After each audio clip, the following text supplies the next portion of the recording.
காலை உணவு திட்டம், புதுமை பெண் திட்டம், நான் முதல்வன் திட்டம், தமிழ் புதல்வன் திட்டம், வீடு தேடி மருத்துவம் என்று எண்ணற்ற திட்டங்களை நிறைவேற்றி இன்று நம் மக்களுடைய மனதை நீண்டார் ஏற்படுத்தியிருக்கின்றார்.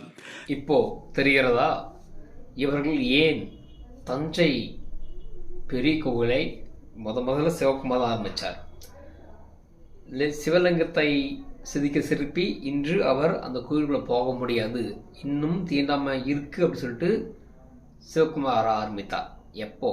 2019 தேர்தலுக்கு முன்னாடி திராவிட முன்னேற்ற கழகம் ஆட்சிக்கு வருவதற்காக.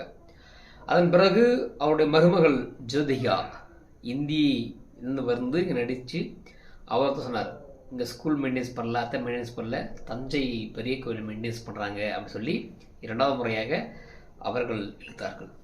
அதன் பிறகு கார்த்திக், சூர்யா இவர்களெல்லாம் ரோட்டில் இறங்கி மழை வெள்ளப்போ இறங்கி வேலை செய்தார்கள்.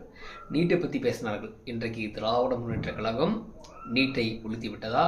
அதன் பிறகு தமிழ்நாட்டில் மழை பெய்யுது, சென்னையில் நீரில் மூழ்கவில்லையா? எல்லாம் நடந்தது. இதெல்லாம் ஏனென்றால் 2021க்கு முன்னாடி திமுக ஆட்சி வருவதற்காக இவர்கள் இறங்கி வேலை செய்த நபர்கள். இவருக்கு மக்கள் முக்கியம் கிடையாது. தனக்கு யார் பிஸ்கெட் போடுறாங்களோ அவர்களுக்கு வாலாட்டக்கூடிய நன்றியுள்ள ஜீவன்கள்.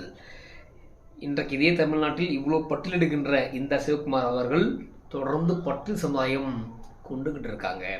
பட்டியல் சமுதாய தலைவர் கொல்லப்பட்டார். பட்டியல் சமுதாயம் வசிக்கக்கூடிய நீர்த்தேக்கத்தொழில் மலம் கலந்தார்கள்.